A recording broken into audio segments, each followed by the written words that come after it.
अस्सलामुअलैकुम, welcome back to my channel. कैसे हैं आप सब? तो जनाब हमारी तरफ से आप सबको बहुत बहुत मीठी ईद मुबारक।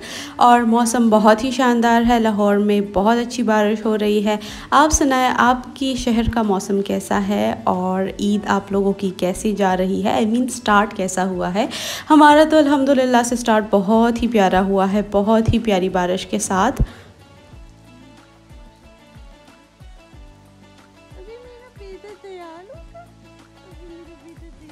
तो जनाब जो मर्द हजरात हैं वो इस टाइम नमाज के लिए गए हुए हैं और हमारी अनफॉर्चुनेटली जो है वो लाइट नहीं थी।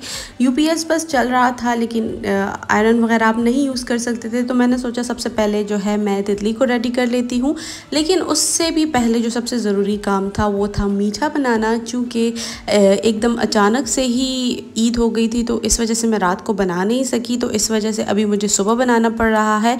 असद है नहीं घर पे, वो नमाज के लिए गए हुए हैं और उनका इरादा भी था काफ़ी लेट आने का, क्योंकि नमाज के बाद उन्होंने जो था थोड़ा बहुत उनके काम थे तो वो करने थे। तो अभी वो उन्होंने लेट आना था और मुझे अंदाज़ा नहीं था कि वो किस वक्त आएंगे। तो मैं बना रही थी इस वक्त कलर्ड सेवइयाँ। मेरे हस्बैंड को बहुत ज़्यादा पसंद है, असद को बहुत पसंद है, तो मैं यही सोच रही थी कि यही बना लूँ।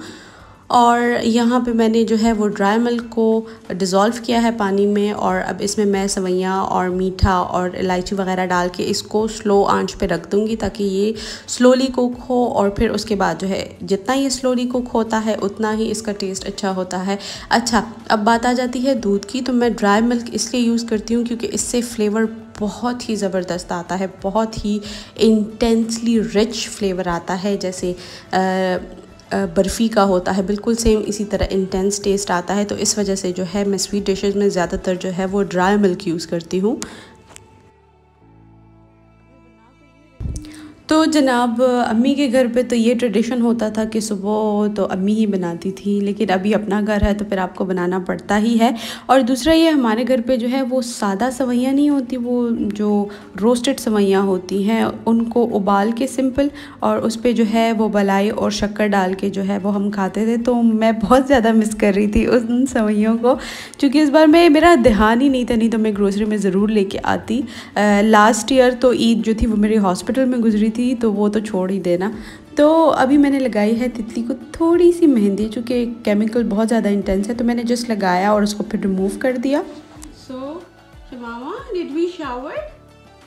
सो we have showered and now we are gonna change into our Eid outfits. Someone is very disappointed after showering. Look at me, Shemama. Pee. तो जनाब जो है प्यारा बच्चा जो तैयार हो गया है, और सबसे ज़्यादा मुश्किल काम है बच्चे को तैयार करने के बाद उनकी पिक्चर्स लेना। चूँकि ये बहुत मूडी हो जाते हैं तो फिर पिक्चर्स लेना बहुत मुश्किल हो जाता है। तो आ गए हैं तितली के बाबा, और फिर उसके बाद जो है थोड़ा बहुत हमने फ़ोटोशूट किया। बहुत मुश्किल काम है, लेकिन आपको फ़ोटोशूट करना पड़ता है क्योंकि आपको यादगार रखनी होती है और ये बहुत ज़्यादा ज़रूरी होता है। नानका और दादका सब जो है वो वेट कर रहे होते हैं, तो इसलिए पिक्चर्स ज़रूरी होती हैं।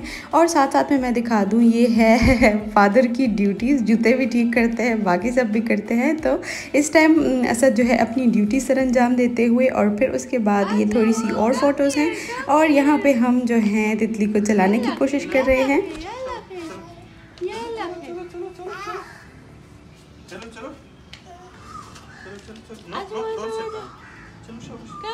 Come here.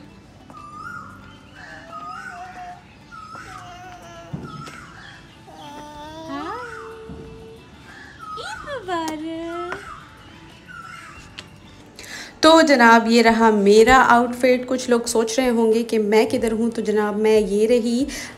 और फिर उसके बाद थोड़ा फ़ोटोशूट बाहर किया, थोड़ा फ़ोटोशूट जो है वो अंदर किया, और बस फिर उसके बाद जो है असद को दोबारा जाना था काम से।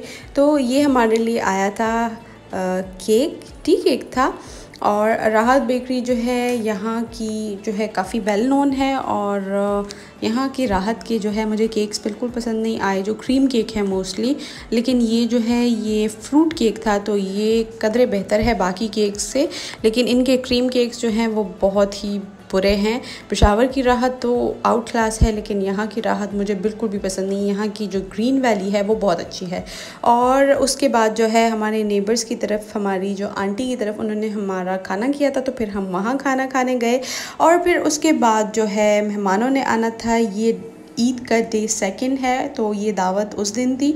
और यहाँ पे जो है मैंने लबे शीरी बनाना था, तो उसके लिए मैंने जेली वगैरह जो है वो उस मोल्ड्स में डाल दी, और उसके अलावा कुछ थोड़ी मैंने बोल में छोड़ दी थी ताकि फिर उनको मैं क्यूब्स कट कर लूँ।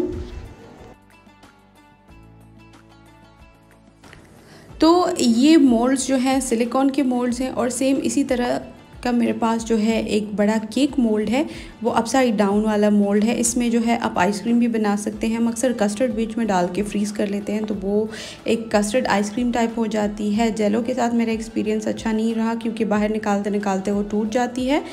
और फिर उसके बाद जो है मैंने लबे शीरी के लिए जो कस्टर्ड सवैयाँ बनानी थी वो भी बना ली। ये सेम मैंने ड्राई मिल्क पे बनाई हैं, और इनको इसकी टेस्ट का बेहतरीन, अगर आप चाहते हैं इसको बेहतरीन टेस्ट देना, तो आपने इसको बहुत पकाना है धीमी आंच पर।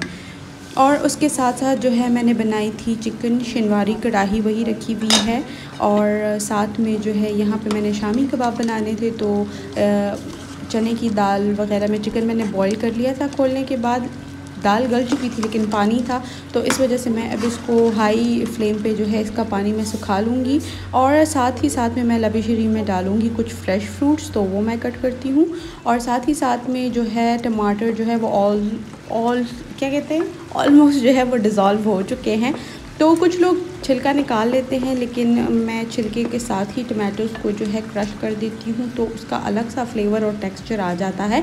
हर किसी की अपनी मर्ज़ी होती है, कोई छिलका निकालना पसंद करता है, कोई नहीं पसंद करता। मैं नहीं पसंद करती निकालना, तो अगर आप पसंद करते हैं निकालना तो आप बिल्कुल अपनी चॉइस के मुताबिक निकाल लें, लेकिन छिलके के साथ टमाटो का टेस्ट और भी बहुत ज़्यादा इन्हांस हो जाता है मेरे अकॉर्डिंगली। बस इसके बाद जो है पानी ऑलमोस्ट जो है चने की दाल में सूख किया है। अभी इसको मैं ट्रे में निकाल के थोड़ी देर फ्रीज़र में रखूँगी ताकि ये ठंडा हो जाए। और फिर उसमें थोड़ा सा ब्रेड क्रम्स, एक आध अंडा, थोड़ा सा कॉर्नफ्लावर और हरा धनिया डाल के मैं इसको शामी कबाब इसके बना लूँगी। और इसके अलावा जो है एप्पल और पीच था मेरे पास, ये मैंने कट कर लिया है। जब भी आप कोई डिज़र्ट बनाते हैं ना, उसमें एक फ़्रेश फ्रूट का हिंट हो और थोड़े से नट्स होना, तो वो मीठे का मज़ा ही दुबाला हो जाता है।